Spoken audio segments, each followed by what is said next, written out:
Merci de vous informer sur gms.sn, c'est l'heure du journal, le sommaire.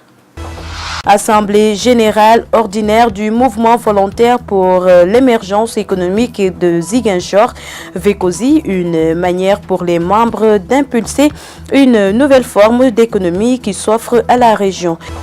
Et puis, voyage dans l'univers d'un intellectuel engagé, Serigne Mansour Sy Borom Daradji. C'est le film écrit et réalisé par Cheikh Omar Sy et dont la projection a eu lieu au Musée des civilisations noires en présence de la famille Tidjane et du ministre de la Culture. Bienvenue à tous. Les étudiants de l'université Assane Seck de Ziguinchor poursuivent leur mouvement de grève après une rencontre avec le ministre de l'Enseignement supérieur. Ces derniers décrètent 96 heures de grève renouvelables. Nous écoutons Malamine Diédiou, coordonnateur de l'interamicale des étudiants, au micro de Paul Pascal Da Silva et Paul Manga. La fois dernière, le samedi passé, on a rencontré une délégation du ministre de l'Enseignement supérieur, de la Recherche et de l'Innovation. Dans cette rencontre, on nous a fait savoir que pour ce qui concerne les chantiers qui sont là, ils sont en cours de résiliation. Mais nous, on le savait déjà parce qu'ils nous avaient déjà dit. Ce qu'on a demandé, c'est quoi? C'est que cette résiliation puisse se faire le plus rapidement possible. Parce qu'on ne peut pas rester là à attendre jusqu'à quand on ne sait pas quand cette résiliation va se faire. Ça, c'est un problème. Ça, c'est le premier problème. Deuxièmement, c'est quoi? C'est que par rapport à notre nouveau amphi qui est là. Et par rapport aussi au bloc de l'ASU, ce que nous on demande c'est quoi? C'est qu'il y ait le plus rapidement possible l'équipement de ces deux bâtiments. Et ce qu'ils nous ont fait savoir c'est quoi? Ils nous ont dit que durant cette semaine, avant la fin de cette semaine, au plus tard le vendredi, en tout cas ils vont amener le matériel nécessaire pour équiper ces chantiers-là. Donc, ce que nous, on voudrait, c'est quoi? Qu'ils le fassent le plus rapidement. Et nous parlons politique à présent. Le mouvement volontaire pour l'émergence économique de Ziguinchor, VECOSI, a tenu ce dimanche son assemblée générale ordinaire, une manière pour les différents membres d'impulser une nouvelle vision sur les opportunités économiques, politiques et sociales qui s'offrent à la région. VECOSI, qui célèbre aujourd'hui ses 7 années, est en phase avec la politique du chef de l'État Macky Sall, notamment de son engagement pour le développement de la Casamance, suivant les explications du président du mouvement VECOSI, Alassane Sarr, qui revient au micro de Famara Ragnassi sur les objectifs de cette assemblée générale. L'objectif, c'est d'abord de restructurer VECOSI, parce que volontaire pour l'émergence économique des Ziguinchor. Vous savez très bien que c'est une association qui a été créée en 2012 et que depuis, on est en léthargie. Et comme il y a des décisions majeures qui ont été quand même mûries et décidées par le noyau dur de l'association, nous avons décidé de convoquer tous nos membres, tous nos militants et sympathisants pour discuter, échanger avec eux et restructurer, parce que nous allons vers des enjeux majeurs. Je le disais tantôt, l'érection du pont de Farafenni va impacter forcément sur l'économie des populations de la Casamance. Alors il ne faut pas qu'on rate le coche. Nous avons décidé de tenir cette assemblée générale pour vraiment redynamiser les activités de VECOSI et aussi de pouvoir prendre part demain, n'est-ce pas, aux échéances qui vont vers nous. Notre slogan « Xam sa bop, gëm sa bop, teewal sa gox » traduit fortement les ambitions de VECOSI. Xam sa bop, c'est se connaître soi-même. Gëm sa bop, savoir exactement de quoi on est capable et en être confiant. Et teewal sa gox, c'est être là pour la population, être là pour la région, être là pour tout ce qui tourne autour de la région. Et cette émergence-là, c'est ce que nous avons clamé dès le départ. Donc nous sommes tout à fait à l'aise pour pouvoir défendre nos idées, pour pouvoir défendre les idées qui pourraient faire avancer la Casamance. Et c'est ce qui fait qu'aujourd'hui, on a décidé de remobiliser les troupes. Et je l'ai dit aussi, le président Macky Sall a beaucoup fait pour la Casamance. Il ne faut pas que nous soyons aveugles. Il ne faut pas que nous soyons aveuglés. La paix en Casamance, on l'a connue avec le président Macky Sall. Les réalisations qu'il a faites en Casamance, on l'a connue avec. Et fondamentalement, ce qui est important, importantissime, c'est le pont sur la Gambie. ce pont sur la Gambie, personne d'autre que Macky Sall ne l'a réalisé. On a beau dire que le pont appartient à la Gambie, mais il a fallu le courage de notre président de la République pour que ce pont se réalise.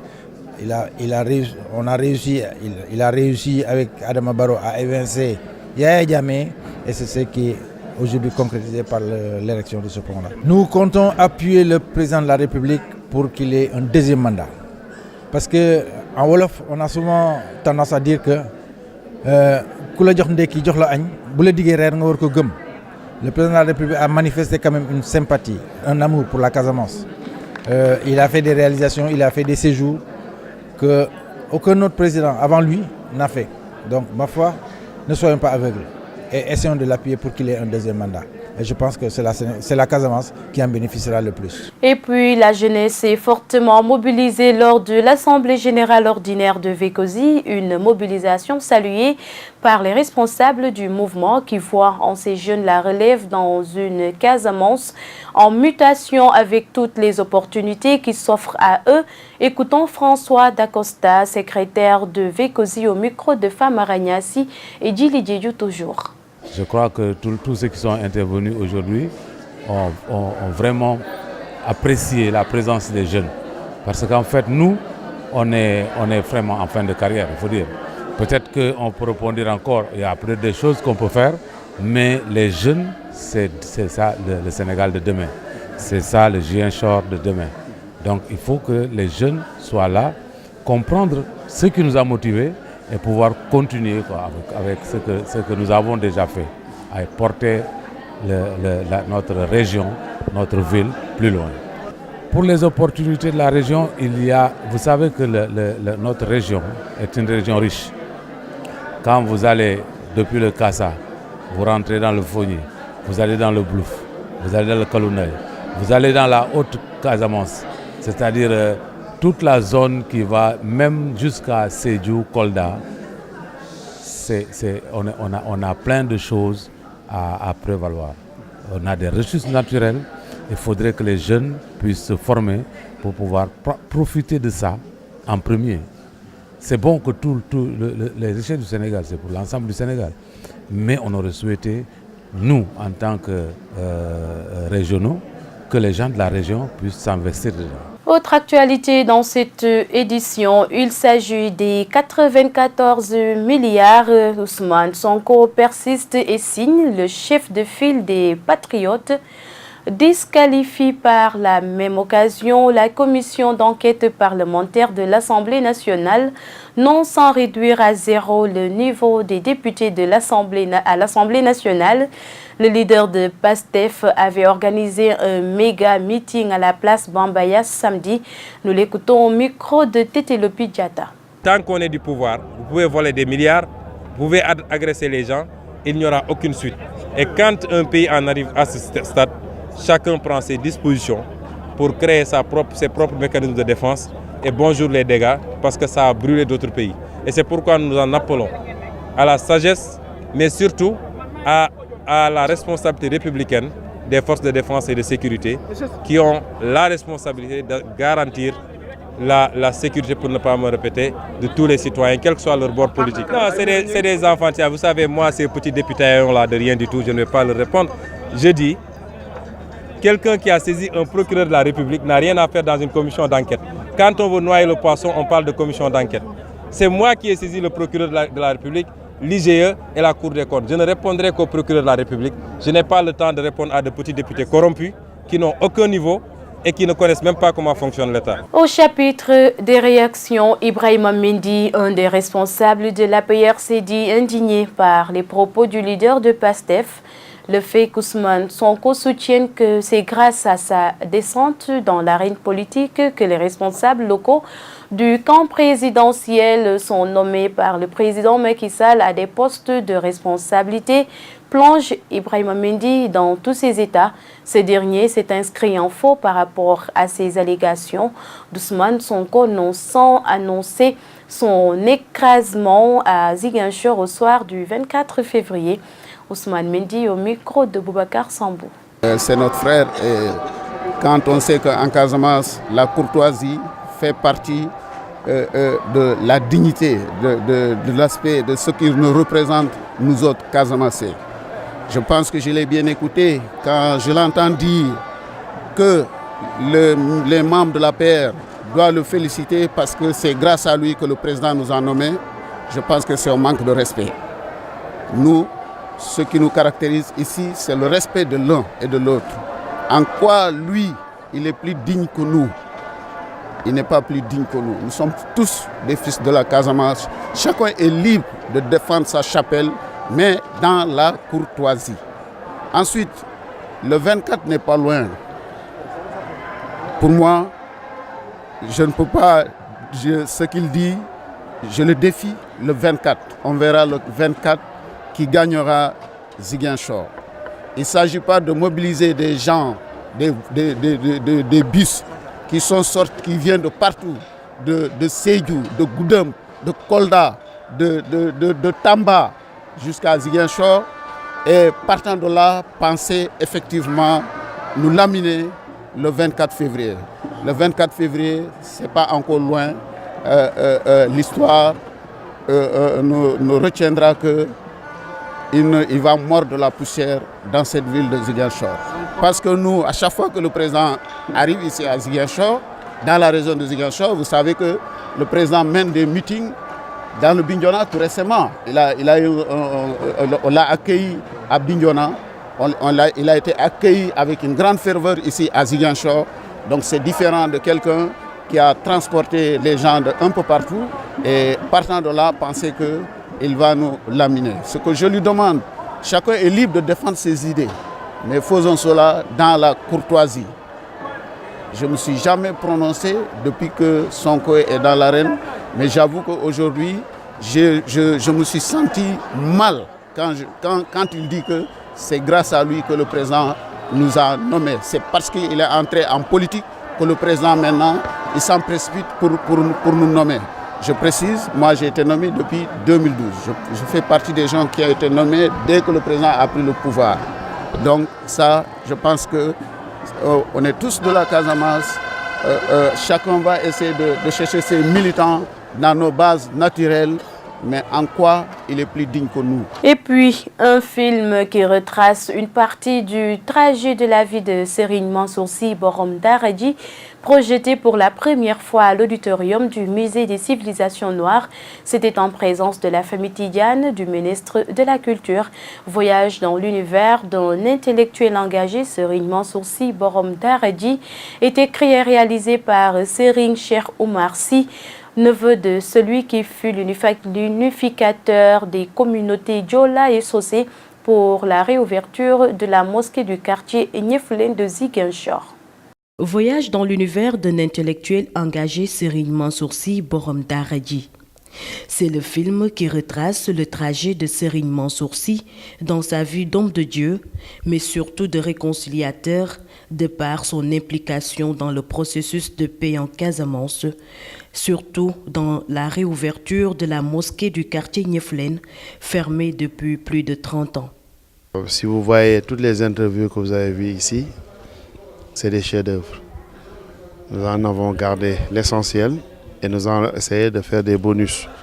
C'est-à-dire pour chaque interview, en ressortir les parties les plus croustillantes et essayer de les partager avec le public. Le ressenti que j'ai eu, c'est que ce film doit figurer au patrimoine de l'humanité.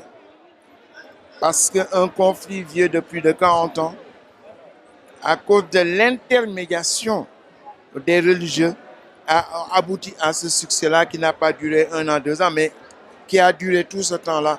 Je considère que c'était un modèle de cohésion sociale. C'est un modèle également de règlement de conflits. Un film écrit et réalisé par Serigne Cheikh Oumar Sy, neveu de celui qui fut médiateur à l'époque pour la réouverture de cette mosquée appelée Mosquée de la Paix. On a commencé au moment où il était en vie. Nous l'avons rencontré pour lui parler de ce film. Il a béni ce film. Il a vraiment été très content ce jour-là. Et je peux même dire qu'à titre anecdotique, c'est ce jour-là qu'il m'a fait un ijaza. Donc, il a fait de moi un Moukadam ce jour-là. C'était le 4 novembre 2012. Pendant plus d'une heure, amis, parents, disciples et proches de la famille ont visionné ce chef-d'œuvre qui a plongé plus d'un dans l'émoi. Des perles de larmes coulaient sur les joues de certains. L'émotion était forte. Il a fallu 6 années de travail, de collecte pour aboutir à ce produit fini, très séduisant et très apprécié. Cet après-midi, nous avons vécu une soirée magnifique à tout point de vue.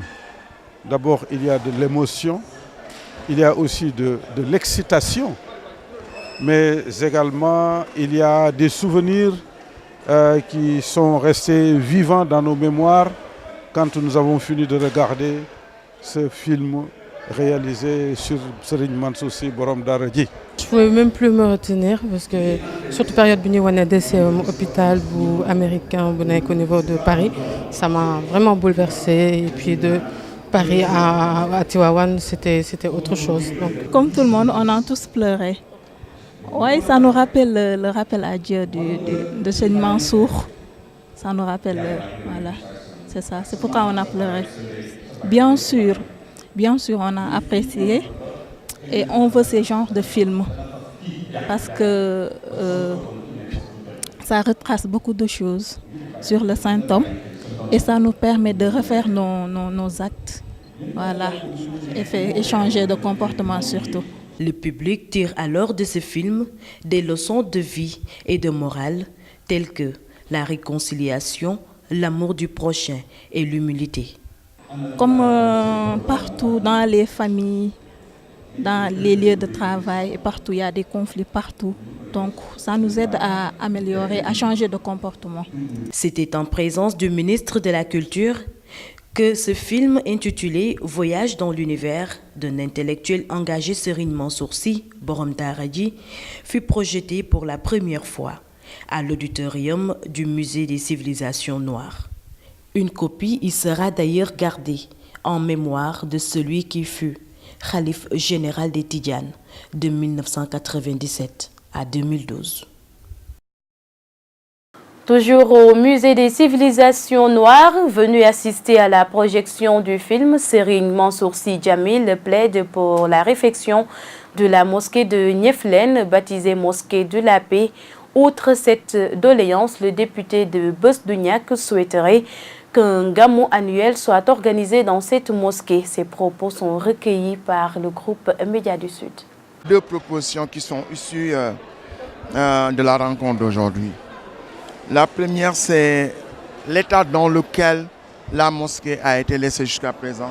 Comme nous avons la chance d'avoir un président qui est très porté vers les mosquées, la semaine dernière, il a inauguré la mosquée de Guédiawaye. Et demain, je vais l'accompagner pour inaugurer la mosquée de Pikine. Parce que c'est moi que Seigne Abdou avait envoyé pour la pose de la première pierre. Donc demain, on va l'inaugurer. Je vais lui souffler ça pour qu'il essaie de refaire cette mosquée-là qui est symbolique du point de vue de la cohésion par rapport à la paix. Et ensuite, la proposition d'organiser un gamou annuel pour rappeler en commémoration de Seigne Mansour, pour rappeler toutes les démarches qu'il a effectuées pour rendre possible la paix actuelle dans cette mosquée. Il faudra qu'on le fasse tous les ans. L'intervention à ce niveau de responsabilité du calife général des Tidjanes, il faut être casamancé pour ressentir la portée de ce que vous venez de réaliser. Moi, je suis fier d'avoir été dans l'équipe et qui a négocié. Parce qu'on négociait toute une nuit, on tombait d'accord avec une communauté, les représentants de la communauté, ils retournaient au niveau de leur communauté, la communauté refusait. Et le lendemain, ils revenaient nous dire que la communauté a refusé. Il faut 15 jours jusqu'à ce qu'on obtienne cet accord-là, cet accord béni de Dieu. Voilà, intéressons-nous à présent à l'actualité hors de chez nous. Elle est présentée en bref et en images. Le président Emmanuel Macron se rend à Égypte à un moment où la plus grande question en suspens de l'amendement de la Constitution qui doit permettre au président Abdel Fattah al-Sisi de rester président à vie et de ne pas mettre fin à son mandat présidentiel en 2022. Les ONG dénoncent la pire crise des droits humains de l'époque récente, avec une répression qui s'est accentuée après les frères musulmans, c'est la gauche laïque, les militants des droits de l'homme et les journalistes qui en sont victimes. Amnesty International va jusqu'à dénoncer la complicité de la France qui a radicalement augmenté ses ventes d'armes à l'Égypte. 10 personnes ont été tuées dimanche à Sikiré, dans le nord du Burkina Faso, dans une attaque terroriste, selon une source sécuritaire et un élu local. Sikiré est une localité située à une vingtaine de kilomètres d'Arbinda, dans la province de Soum, dans la région du Sahel, en proie à de fréquentes attaques djihadistes. Selon une source, toute la journée, les populations sont restées chez elles, gagnées par la psychose de ces attaques qui se multiplient dans la zone.